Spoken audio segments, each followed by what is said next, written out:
3rd February 2016, at about 5:30 in the morning, there were 10 soldiers inside an Arctic tent at a post called Sonam Post in the Siachen Glacier. Sonam Post is located at a height of 19,500 feet. Temperatures there are about 70 degrees lower than what we are experiencing here in Bhubaneswar today, minus 35, minus 40 degrees. Oxygen levels are less than half of what we breathe today here, in the auditorium. These people were just in the morning getting ready to brew their tea when suddenly a whole wall of ice broke down from a mountain face and came crashing down on their post, on their one single tent in which these 10 men were there. We immediately moved in rescue teams, mostly by foot, because at heights like this, a helicopter can carry only one person because of the lack of oxygen. And when the rescue teams moved in, this is the sight they saw. The area of the ice fall covered about 1 kilometer by 1 kilometer, and the tent was buried under 35 feet of ice rocks like this. At about 10:30 in the morning, we got a faint radio message from one of the people who was inside the tent asking for help. Now, we were very encouraged at that time that, yes, at least there are some survivors. But then the enormity of the problem hit us. How do you locate a single tent in an area like this? Where exactly is it? 35 feet under. So we flew in avalanche rescue teams, we flew in snow cutters, we moved in avalanche rescue dogs. We carried on with our search, digging holes, trying to see where the tent is. By day 3, hopes had almost faded that we would find any survivors. I mean, who could survive 3 days under 35 feet of snow and ice like this? But nonetheless, we carried on and we continued with our search, day 4, day 5. It was on the 6th day that we hit the top of the tent. And then, of course, efforts intensified. People dug in. We sent in rescue teams. A doctor went in to check out if there are any survivors. I was at Udhampur that day, and I got a call around midnight saying that one of the soldiers is alive. Lance Naik Hanumanthappa. You must have heard his name. He survived 6 days under the snow. Of course, he was very serious. We brought him out, we evacuated him to Delhi, and we all had a prayer on our lip that he survives, but sometimes in the face of fury of nature, even prayers fail. And Hanumanthappa passed away in the hospital at New Delhi. But even in his death and his struggle for life, he somewhat epitomizes the Indian Army soldier. The grit, the courage, the determination, and the never say die attitude of the Indian Army soldier. And you could ask, what is it that makes the Indian soldier special? He comes from your village, he comes from your town, he's probably your relative. What is it that makes him live at heights like this, guarding the frontiers of the country, completely isolated from the rest of the world, cut off for six months in a year because of snow, no internet, no mobiles, no communications, telephone lines get washed away in avalanches, he can't even speak home. And I think the answer to why the soldier does what he does is because he joins an organization, he joins a military organization which has an extremely high sense of values, which has an extremely high sense of ethos. It's an organization which imbibes these qualities in these soldiers. And again, you may well ask, values, qualities, these are some things which are required in every walk of life. And I would agree with you. They're desirable in every walk of life. But as far as the military is concerned, they're not only desirable, they're absolutely essential. Without these qualities, without these values, the military structure will collapse. So what is this? And we dilute it and we could say it's the military ethic. So what is the military ethic all about? And let me break this down into four qualities or four characteristics so that it's easy to understand. And I will explain these four to you with some examples.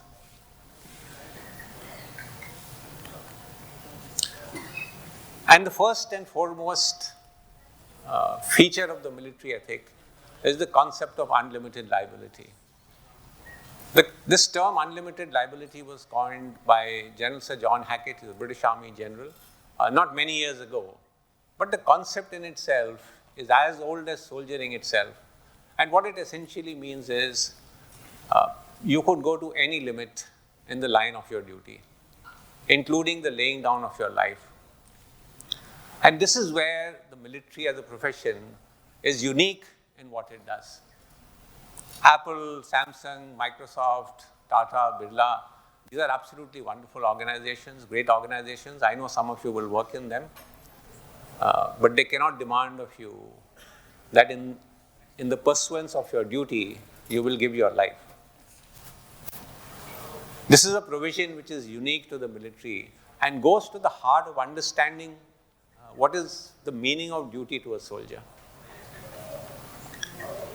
The French officers' military academy is at a place called Sancerre in France, and it had a chapel which was destroyed during a bombing in the Second World War. But when this chapel existed, in the chapel were names of all those officers who had been commissioned from that academy and had died during conflict or during war. And in this chapel was a plate, and that plate read, "The class of 1914." Every officer who was commissioned from that academy in the year 1914, every officer died in World War I. That's the concept of sacrifice. In February 2016, 3 terrorists entered a building, which you see. It's called the EDI Pampur building in South Kashmir. It's a massive 6-story building with more than 70 rooms in it. And when the terrorists inside, it was very difficult to push our people in and then, try and search out where exactly these people are. So we fired a lot at the building. We tried to, sort of smoke out the terrorists, but they remained hiding inside. So that night, we sent in a team of special forces, soldiers, and as they searched from room to room, there was an encounter with the terrorists, and an officer, Captain Pawan Kumar, lost his life. The next morning, we sent in a second special forces team. And again, in the encounter with terrorists who were holed up inside, Captain Tushar Mahajan and Lance Naik Om Prakash were martyred. Most of us flinch from violence. So if you see a fight going on one side of the street, in all probability, you will cross over and go on the other side and say, no, I don't want to get involved in this. And here was a situation where team after team was going into the EDI Pampur building, knowing fully well that they face almost certain death. And that somewhat distillizes the first concept that I told you about. A soldier's feature of his military ethic is the concept of unlimited liability. And the second is leaders value their soldiers. Leaders value the lives of their soldiers. We know as officers and as leaders that there are soldiers who are ready to lay down their life at your orders. They're ready to walk into a hail of fire. But we also understand that each life, each soldier is extremely, extremely valuable to us. When a soldier or an officer is martyred, you all must be all seeing it on television.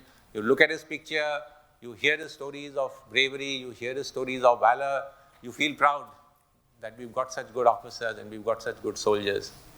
But there is a hidden side that you don't see, which we see in the army. You don't see their families, you don't see their wives, you don't see their children, and you don't see the kind of tragedy that befalls them. That's something that we see. And that is why for us, the life of every soldier is extremely, extremely important. On 18th of September 2016, and you would be aware of this very famous incident where the Uri garrison was attacked by terrorists. We lost 17 soldiers that day. That evening, the Chief of Army Staff and I, we got into a helicopter and we flew down to the Uri garrison. And as I was walking through inches of ash, of burnt tents, there was a deep sense of failure in my heart. And that sense of failure was, why could I do nothing, something better to protect these 17 lives? Why could we do something better to protect 17 soldiers who had been martyred?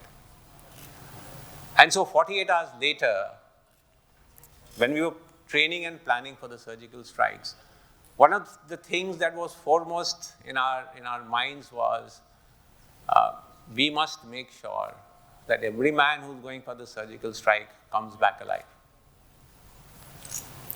It was a hugely complex operation. We had to hit multiple targets spread across hundreds of kilometers.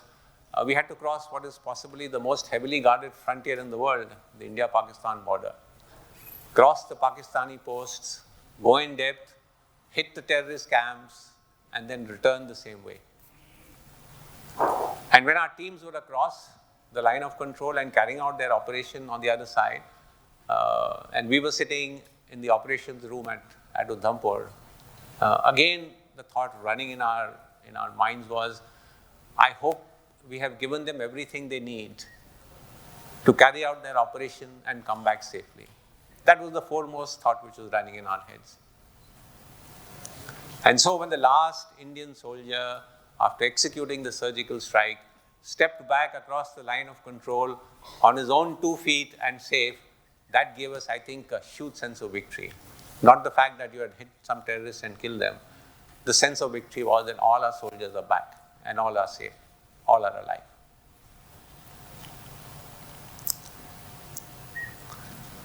The third feature of the military, I think, is enduring bonds.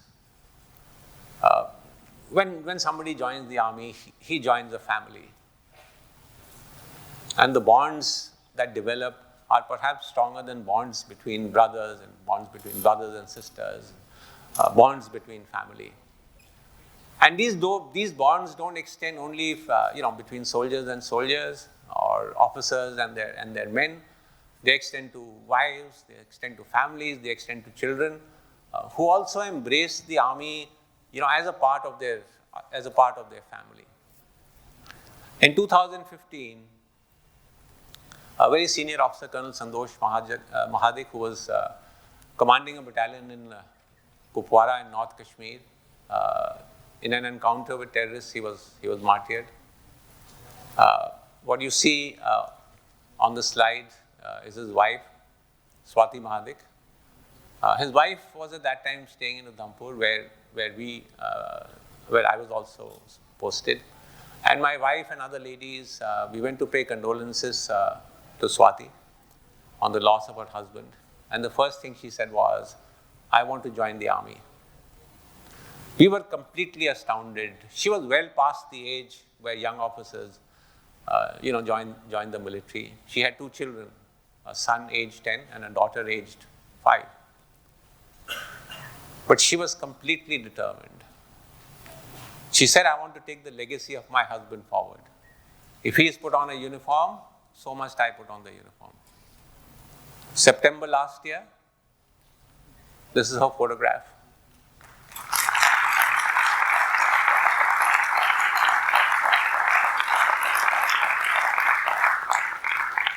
She graduated from the Officers Training Academy at the age of 38. And along with her is Lieutenant Nidhi Dubey, whose husband was also in the army and who lost his life in the army. I mean, these are outstanding examples. So when we talk about band of brothers in the military, it's not only band of brothers, but it's a band of brothers and sisters and wives and children. And lastly, loyalty and obedience. I think these are 2 pillars on which the military edifice rests. And if loyalty and obedience is not there, the military structure can collapse. You hear stories about soldiers living in almost impossible conditions, carrying out tasks which seem superhuman to most of us, but they do it because of their sense of loyalty, and they do it because they're trained to obey orders. But there are some soldiers, who go beyond these values. Just by the nobility of their action, the nobility of their character, they serve as, beacons for us in the military. There was a routine patrol which was out in North Kashmir when it was ambushed by a group of terrorists. And in the first firefight, the first two soldiers who were right in front got hit and were grievously injured, and they fell there only. Behind these two soldiers were one Lance Naik Goswami and a Subedar Mahinder Singh. And when they saw these people falling and they saw bullets still coming down on them, they both rushed into this hail of fire. Now, this goes beyond orders. They were not obeying anybody's orders. They were not ordered to go. When a man is facing certain death, he then becomes his own master. You can't then tell him, do this, do that. They rushed in because they felt it was the right thing to do. They rushed in because they saw that their comrades were in danger. The two injured people were pulled out, and they are today safe. Unfortunately, Lance Naik Goswami lost his life in trying to save his comrades. And here his wife is receiving the Ashok Chakra, which is the highest gallantry award that can be given by the president. Subedar Mahinder also received the Kirti Chakra. And here you see his photograph of him receiving it from the president. And he's sitting on a chair. And the reason he's sitting on that chair is because, again, in that firefight, he received 2 bullets in his back. And today he's completely paralyzed waist downwards. So these are your soldiers. And these are the stories of the soldiers.